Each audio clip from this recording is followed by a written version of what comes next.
रियासत जम्मू कश्मीर के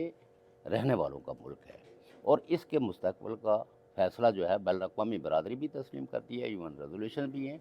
और कम और बेश पाकिस्तान और हिंदुस्तान की हुकूमतें वर्ल्ड कम्युनिटी को पीसफुल बनाने के लिए वो भी इसको तस्लीम कर दी है। जैसे पाकिस्तान के कॉन्स्टिट्यूशन है, उसकी सेक्शंस जो है वो 257 है, जिसमें तो हम रियासत जम्मू कश्मीर की या ये हिस्सा जो पाकिस्तान के ज़ेरे इंतज़ाम है, चाहे वो गिलगित-बल्तिस्तान हो या आज़ाद कश्मीर हो, ये तो पाकिस्तान का कॉन्स्टिट्यूशनली पार्ट नहीं है। लेकिन जो पॉलिसियाँ हैं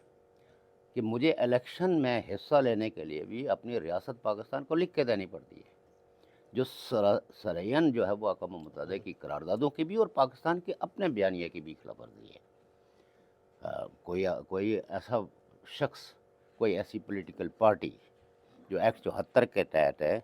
उसको पाबंद किया गया है कि आप रियासत जम्मू कश्मीर का हिलाक पाकिस्तान से बयान हल्फ़ी दाखिल करेंगे तो तो देन आप इलेक्शन हैं, लड़ सकते हैं। लड़ सकते हैं। जी, मेरा तो ये छोट इसी को कहते हैं ना जैसे प्री पोल रिगिंग होती है कि जी, आप इलेक्शन का टाइम आए तो आप खंबे तकसीम करना शुरू कर दें, आप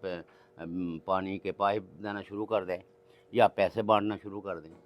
तो पाकिस्तान ने तो हमारी जो राइट टू सेल्फ डिटर्मिनेशन है, उसपे पहले से ही पहले पाबंदी से लगा रही है और ये एक्ट कोई इंडिजियस नहीं है।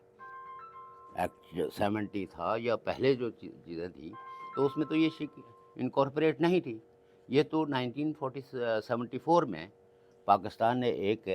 एक्ट जिसको अब इंटरिम कॉन्स्टिट्यूशन कहते हैं, उसकी सेक्शन 7 सबसेक्शन 2 में ये डिटरमाइन कर दिया कि कोई ऐसी पार्टी इलेक्शन में हिस्सा नहीं नहीं ले ले सकते। सकती। हत्ता कि लोगों की जॉब के लिए भी उनको यही बयान हल्फ़ी ये एफ़िडेविट देना पड़ता है कि मैं तो नज़रिया रियासत का पाकिस्तान के साथ हलाक पे यकीन रखता हूँ और अगर खुदा न ख़ास्ता किसी कोई कहे लेकिन शौकत साहब, ये बड़ा ज़ुल्म है रियासत के लोगों